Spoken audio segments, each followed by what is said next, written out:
Escape the shadows. The haunting of a murder victim's soul. Hook.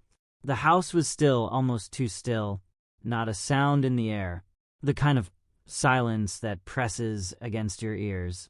I moved through the narrow hallway, the floorboards groaning underfoot. The dim light from the old lamp flickered once, twice, then stayed steady. I could smell the dust, the decay.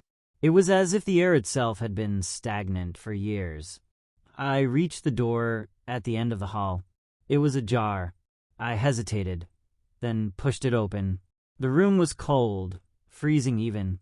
I stepped inside, my breath visible in the air. The walls were lined with faded wallpaper, peeling at the edges. A single chair sat in the center, its back turned towards me. Something felt wrong. Something didn't belong. I approached slowly, every step deliberate. The chair creaked softly. Then, without warning, it spun.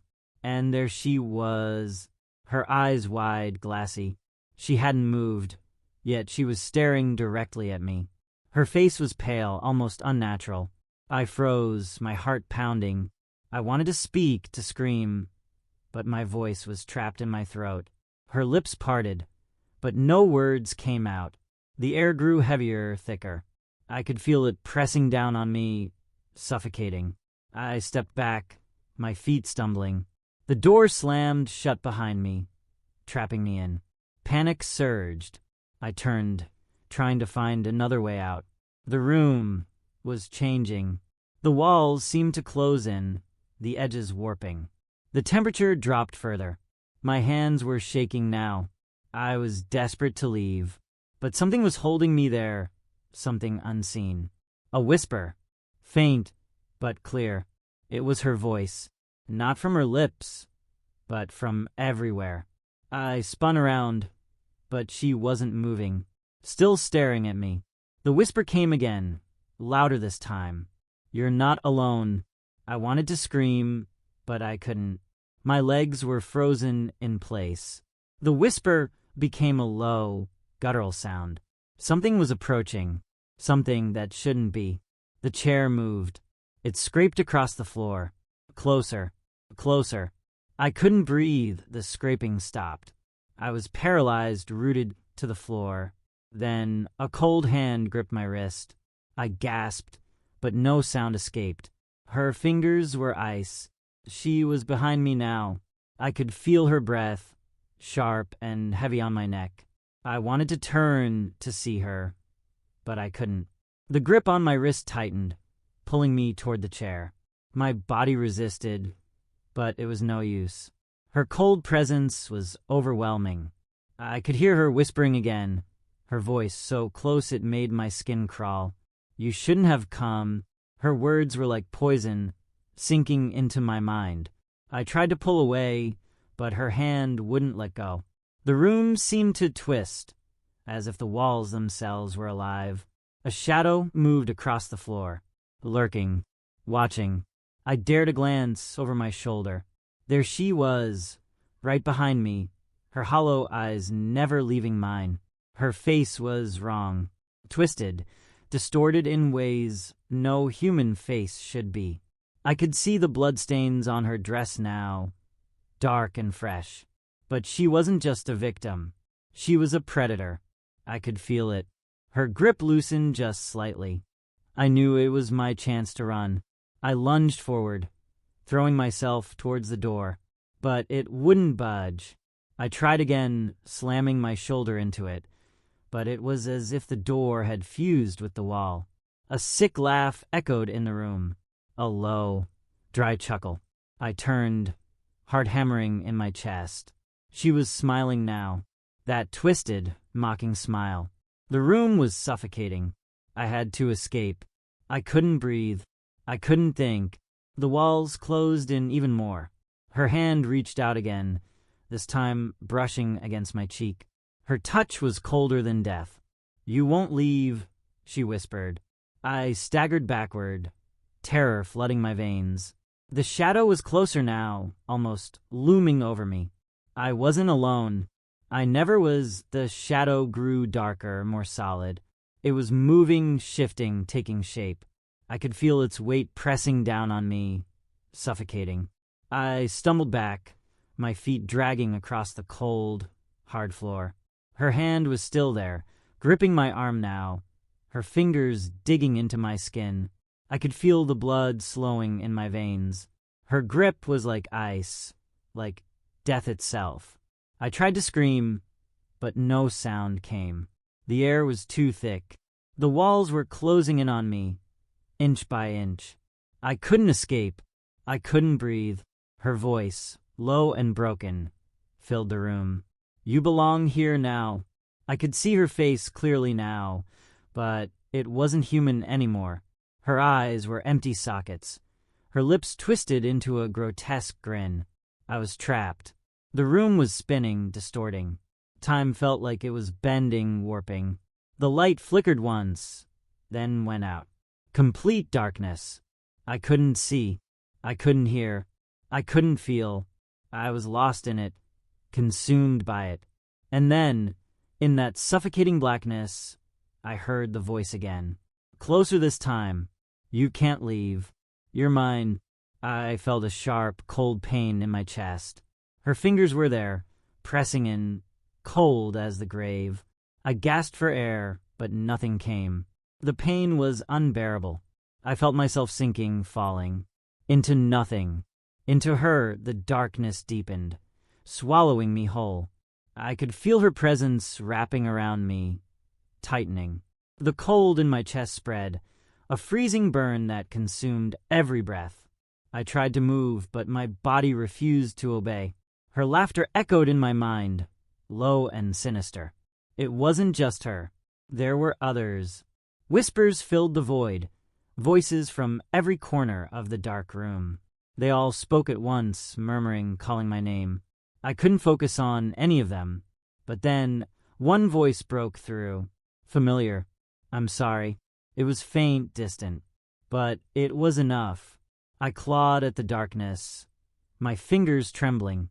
The cold hand on my chest loosened. Just for a second. It was my chance. I gathered every ounce of strength left. With a desperate gasp, I wrenched myself free. The shadows recoiled, hissing like 1,000 serpents. I fell to the floor, gasping for air, my lungs burning. I could feel the cold still lingering, but it was weakening. I blinked, trying to see, trying to make sense of the chaos around me. The room was no longer the same. The walls had shifted, had begun to crumble, revealing cracks. Faint light seeped through the cracks, but it was dim, weak. I scrambled to my feet, my knees buckling under me. But I couldn't stay down. I had to escape. The whispers grew louder. The air thickened. They were pulling me back. Her voice, low and jagged, echoed once more. "You cannot leave. You belong to me now." I turned to face her again, but she wasn't there. The room was empty. For a moment, I thought I had won. But then I saw the shadow shift. It was coming closer, closer. It wasn't just her this time.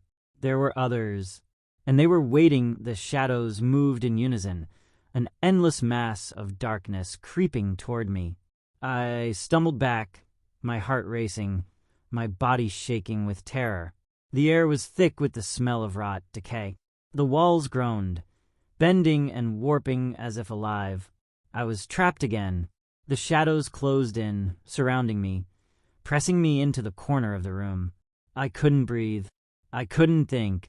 I could hear them now, voices, hundreds of voices, all calling out at once. Some were pleading, others mocking. But all of them were hers. Her laugh echoed through the darkness, louder now, deafening. "I told you," she whispered. "You'll never leave."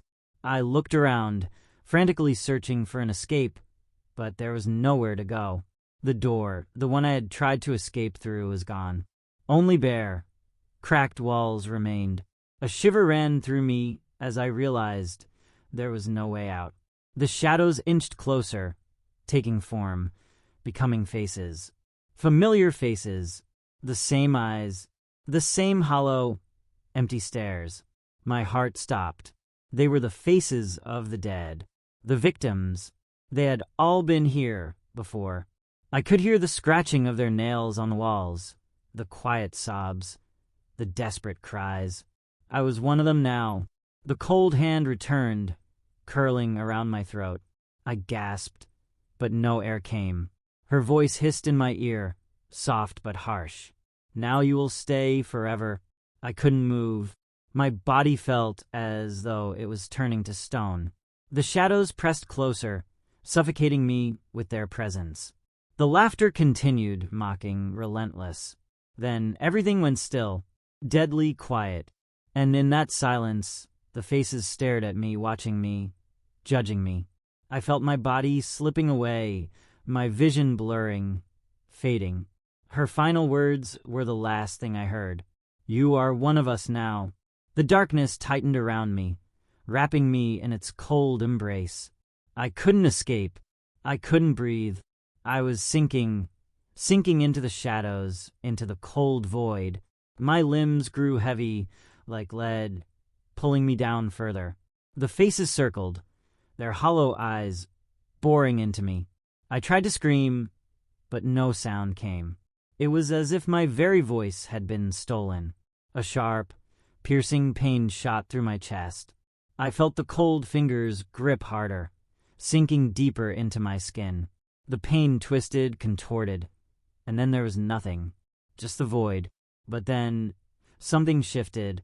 A flicker of light, weak but real, cut through the endless black. I blinked, my senses slowly returning, my vision clearing just enough to see. There was a door. It was cracked open, barely visible in the dim light. My heart skipped a beat. It was my only chance. I pushed through the weight that clung to me, the shadows that tried to drag me back. With every ounce of strength left in me, I stumbled toward the door. The cold hands reached for me again, but I was faster now. I slammed my shoulder against the door, forcing it open. A burst of light flooded the room. I gasped, my lungs burning with the fresh air. I didn't look back. I couldn't. I ran, my feet pounding against the cold floor, every step desperate. The house seemed endless, stretching out, twisting like a maze. But I didn't care. I had to get out. I reached another door, my hand trembling as I grasped the knob. It opened. I stepped through, and suddenly I was outside. The cold night air hit me like a wave. I breathed in deeply, my body trembling, but the nightmare was over. At least, I thought it was. I turned to look at the house. Its windows were dark, empty, but something caught my eye. A shadow, flickering in one of the upper windows. It was watching me. I froze. The door slammed shut behind me. And then, just as quickly, the shadow disappeared that I stood frozen, staring at the window where the shadow had vanished. My pulse raced in my ears, deafening. The silence around me felt wrong, too quiet, like the world was holding its breath. I took a step back, but the house loomed over me, darker than ever. The faintest sound broke the stillness. A whisper, faint but distinct. I turned sharply, expecting to see someone, but there was no one. I swallowed hard, my throat dry. The whisper came again, this time clearer. Don't leave.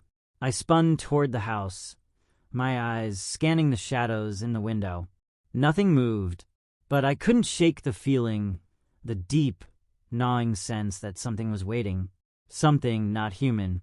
I backed away, my heart thudding painfully in my chest. Every instinct screamed at me to run, to get as far from this place as possible. But my feet were rooted to the ground. The whisper echoed again, closer this time. You're still here. The hairs on the back of my neck stood up. I couldn't breathe. I tried to move, but my body refused to obey. The air grew heavy again, thick with that same oppressive cold. I glanced over my shoulder, and for just a split second I saw her. Her pale face, her hollow eyes staring out at me from the dark window. She wasn't in the house. She was in me. I felt the coldness settle in my bones. Her presence was suffocating, pressing down on my chest. "Come back," she whispered. I shook my head, desperately fighting to break free of the grip tightening around me. But it was too late. I felt her pull, an invisible force drawing me toward the house. My feet moved of their own accord, dragging me closer. I tried to scream, but the words wouldn't come. My body was no longer mine to control. The door of the house creaked open, just slightly. It beckoned, and I knew, deep down, there was no escape. I was already hers. My body moved on its own, step by slow, unwilling step. The door creaked wider, inviting me in. I could feel her presence, cold and suffocating, wrapping around me like a chain. I fought it, but the pull was stronger than my will. My feet dragged across the ground, my movements stiff, reluctant. The darkness inside the house seemed to stretch, endless, like an abyss waiting to swallow me whole. With every step I took, the air grew colder, thicker. I could hear the whispering voices again, but now they weren't just hers. They were all around me, whispers of those who had been here before, those who had never left. I reached the threshold. The door slammed shut behind me, sealing me in. The coldness was unbearable now, seeping into my bones, freezing my very soul. I spun around, trying to find a way out, but there was no exit. Only shadows. The walls felt alive, breathing, pulsing with a malevolent energy. The house was alive, and it was hungry. I could feel its hunger in the way the floor creaked beneath me, in the way the air pressed in, suffocating. The whispering voices grew louder, overlapping, chanting something I couldn't understand. A cold wind swept through the room, carrying with it the unmistakable scent of decay. I stumbled back, my eyes darting around, looking for something, anything to cling to. Then I saw her. She was standing in the corner of the room, watching me with those hollow, lifeless eyes. Her mouth curled into that twisted smile. "You never should have left," she whispered. Her voice echoed through my skull, filling my mind, drowning out everything else. I tried to run, but my legs wouldn't move. I couldn't escape. She was everywhere. Her presence filled the room, suffocating. The walls seemed to close in on me, tightening, crushing me. Her cold hand appeared from the shadows, slowly reaching toward me. I couldn't breathe. I couldn't think. And then I felt it. The icy touch on my skin. Her fingers dug into my flesh, cold as death. I tried to scream, but my voice was lost in the darkness. "You belong to me now," she whispered again, her cold breath against my ear. And with that final, chilling promise, I knew it was over. I was hers. Forever, the darkness pressed in tighter, suffocating.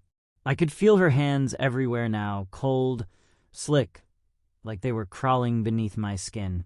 I tried to fight it, to pull away, but the force was too powerful. The room spun around me, the walls distorting, warping. I couldn't focus on anything but her touch. She was inside my head now, her presence consuming me from every angle. I wanted to scream, but no sound escaped. The coldness, it was in my bones, in my soul. It felt like my very existence was being torn apart. I gasped, struggling for air, but there was none to be found. She was dragging me deeper, further into the house, into its heart. I could see flashes now, flashes of faces, of figures from the past, all trapped here like me. The victims, the ones who never left. They reached out, their hands like shadows, their eyes hollow and accusing. They whispered my name, their voices twisted, distorted. But there was no escaping them. There was no escape from her. "You're mine," her voice echoed again, harsh and final. The floor beneath me gave way, as though the house itself was swallowing me. I fell, into darkness, into cold, into endless nothing. But I didn't hit the ground. I was floating, drifting in the void, and then I saw her again, standing before me, Her twisted smile stretched across her face. "You never left," she said, her voice hollow. I tried to scream, to cry out, but no sound came. Her hand reached toward me, but this time it wasn't cold. It was burning, searing, like fire, like agony. I felt it reach inside me, pulling at the very core of my being. I couldn't fight it.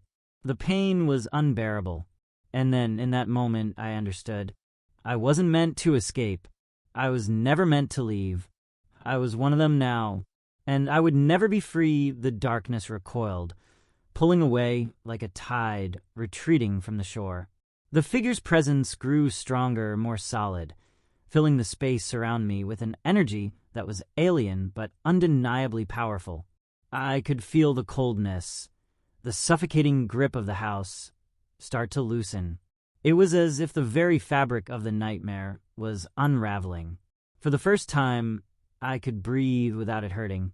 I could feel my body again, my hands, my legs, my heart, beating like it hadn't in so long. I looked up at the figure.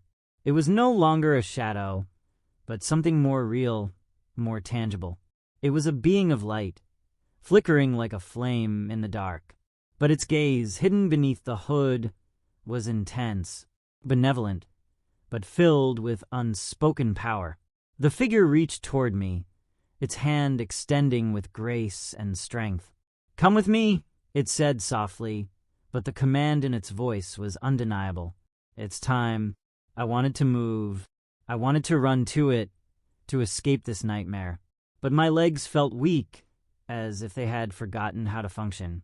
The house rumbled, its walls groaning in anger, in defiance. I could feel the darkness gathering again, pressing against me, pulling at my thoughts. "You cannot take her." The whispering voice of the woman, no, the thing, came from behind me, sharp and venomous. "She belongs to me." The figure's hand didn't waver. The house shook violently, the shadows twisting into shapes, threatening to return, to swallow everything whole. But the light from the figure burned brighter. A searing pulse of energy erupted from it, cutting through the darkness, scattering the shadows like ash in the wind. For a moment, everything stopped. The house held its breath. And then, slowly, I felt it. The pressure releasing, the grip weakening. The darkness began to dissipate. I felt lighter, like I was floating weightless. And then I stepped forward, my foot moving toward the figure, toward freedom. As I did, the woman's voice screamed, a sound full of rage, full of desperation. But it was no longer a threat. It was a fading echo. The walls trembled as if the house itself was collapsing, falling apart piece by piece. And I walked toward the light. The figure reached out, its hand enveloping mine. And in that moment, the last vestige of the nightmare vanished. The house, the shadows, everything faded into nothing, and I was free. The last thing I felt was the warmth of the figure's grip, pulling me out of the darkness, out of the pain, into the light. The light was blinding, overwhelming, but it was warm, comforting. I felt the pull, the gentle force that guided me away from the remnants of the nightmare. The darkness, the suffocating coldness, the house. Everything melted away, like smoke in the wind. I wasn't sure where I was going, but I knew I wasn't alone anymore. The figure's presence was steady beside me, its grip firm, yet gentle. It didn't speak again, but the silence between us was full of meaning, peaceful, like the calm after a storm. We moved forward, the light surrounding us, but there were no more shadows to chase us, no more whispers to torment me. It was a new beginning. I didn't know how much time had passed or where we were going, but the uncertainty didn't scare me. For the first time in what felt like an eternity, I felt safe. The world around me was still, quiet, and everything felt real again, unlike the twisted reality I had just escaped. Slowly, the light dimmed, and I found myself standing on solid ground again, though I couldn't yet see where I was. The figure stood beside me, watching me with an intensity that felt familiar, like something I had always known but couldn't quite place. And then it spoke. "You are free," it said, its voice a calm whisper. I nodded, still trying to process everything. Free. The word felt strange, but right. For the first time, I felt as if I was more than just a prisoner in my own mind, more than just a victim. I was something more. I turned to face the figure, the source of my salvation, but it was already beginning to fade, like mist at dawn. "Who are you?" I asked, the question escaping before I could stop it. Its form flickered, its shape growing faint, and for the first time, it smiled softly, like a secret between us. "I am what was needed," it said, its voice fading, but its meaning clear. "Remember, you are never truly alone." And with that, it was gone. The light that had guided me remained, but the figure had vanished into it, leaving me standing alone. I looked around, finally seeing the world around me. It wasn't the house. It wasn't the darkness. It was something new, something uncharted. A new world, a new beginning. I was free. And for the first time in what felt like forever, I believed that I stood there, the weight of freedom settling around me, like a blanket wrapping me in warmth. The landscape around me was quiet, peaceful. Vast fields of pale green stretching out into the distance, with a soft blue sky above. There was no fear here. No shadows. No whispers. I felt the cool breeze against my skin, and for the first time, I could truly breathe. But something gnawed at the back of my mind, a question I couldn't shake. What had just happened? Was it over? Was I really free? I looked around again, trying to make sense of this new place. It was empty, yet full of promise, like a place waiting to be explored. I walked forward, my footsteps light and almost weightless. I didn't know where I was going, but I felt a pull toward something, a distant horizon, a faint glimmer of light that beckoned me onward. The further I walked, the more I realized I wasn't alone, after all. There were others here, figures in the distance, their shapes blurry but familiar, like echoes of something once known. They moved in silence, like shadows at dawn, blending with the land itself. But they were real. I could feel their presence, like an unspoken connection between us. I quickened my pace, eager to reach them, to understand. The closer I got, the more I could see. Each figure had the same quiet, knowing look in their eyes. There was no fear, no pain, just peace. I stopped in front of one of them, a woman with kind eyes and a serene expression. She didn't speak, but I could feel her understanding. "You're not the first," she said softly, her voice a whisper on the wind. "And you won't be the last." I stared at her, confused. "What do you mean? What is this place?" She smiled, the corners of her lips curling gently. "This is a place for those who have found their way out. A place of rest, of renewal." I blinked, absorbing her words. But the house, the shadows, was that real? Her gaze softened. "What you saw, what you experienced, was as real as anything. But you've left it behind. Now it's time to begin anew."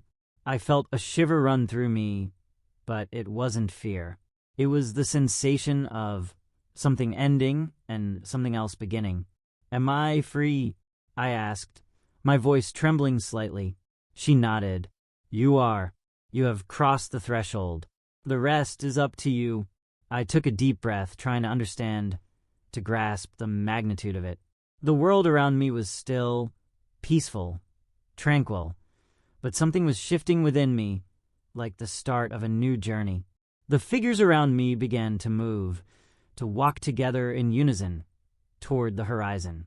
And I, without thinking, stepped forward to join them. It was time to leave the past behind, to embrace the unknown. And for the first time, I didn't hesitate. I walked with them, my step steady, my heart lighter than it had ever been. I was no longer running from something. I was walking toward something, toward the light. And this time, I knew I was not alone. The landscape ahead began to shift, the colors of the sky deepening into twilight as I moved forward. The light was fading, but not in a way that filled me with fear. Instead, it was a gentle, comforting dimming, like the world exhaling after a long, heavy breath. I walked with the others, our footsteps soft against the earth, as if the ground itself was holding us up, supporting our journey. As we neared the horizon, a feeling of finality settled over me. I could sense that the world behind us, the darkness, the house, the torment, it was all far behind now. It was fading into the past, an old memory that no longer had power over me. The figures around me moved in perfect harmony, like a silent procession, each one of us heading toward the same destination, though none spoke. There was no need. We were all bound by something deeper than words, an unspoken understanding of what had been, and what was now. We reached the edge of a vast field, the colors of the sky shifting into the deep hues of dusk. Before us in the distance stood a gate, simple but imposing, framed by two ancient trees. The gate was golden, faintly shimmering in the twilight, and beyond it was an unfathomable expanse, endless and inviting. I stopped for a moment, looking at the others. Each face was serene, their expressions peaceful. They had found their way here, and so had I. As I stepped toward the gate, a strange sensation washed over me, a feeling of recognition. The place ahead felt familiar, as if I had been here before, or perhaps as if I had always known this place existed, waiting. The woman who had spoken to me earlier was now beside me. She gave me a soft, knowing smile. "This is your final passage," she said, her voice quiet, but full of warmth. "You've made it." With a deep breath, I stepped through the gate, and as I did, everything around me seemed to blur, as though time itself was folding, blending the past, present, and future into one. The world I had known, with all its shadows and horrors, disappeared behind me, and I was finally freed. I stepped through the gate, and the world I had known, the darkness, the shadows, the suffocating house, vanished like smoke in the wind. The air was different here, clearer, lighter. There was a gentle hum of life, a soft melody carried by the wind that felt both foreign and deeply familiar. I inhaled deeply, tasting the sweetness of it, feeling it fill my lungs. For the first time, I felt whole, untouched by the weight of the past. Ahead, the land stretched out in an endless, quiet expanse. It was not the same as the place I had left behind, yet it felt like it was meant for me. Fields of soft grass, bathed in the golden light of the setting sun, stretched as far as the eye could see. In the distance, mountains rose like ancient sentinels, their peaks brushed with a mist that shimmered in the fading light. I turned, looking back for the first time. The gate was gone. There was nothing behind me now, just a peaceful emptiness, as though the place I had left had never existed. It was as if I had stepped into another realm, one where the old pain and fear couldn't follow, couldn't touch me. The memories of that dark house, of the cold and the whispers, faded as though they had always been a nightmare. A new calm filled me. I was no longer running from something, no longer afraid. I was walking toward something, but I couldn't say exactly what. Perhaps it was simply a new beginning, or perhaps something deeper, something more profound, was waiting for me here. I took a step forward, then another, and with each step, the burden of the past grew lighter, until it was nothing more than a whisper lost to the wind. I wasn't alone anymore. I could feel the presence of others, those who had walked this path before me. Their peace wrapped around me like a blanket, a reminder that I was not forgotten, that I had made it through the darkness. And so I walked onward, into the unknown, and for the first time I was not afraid.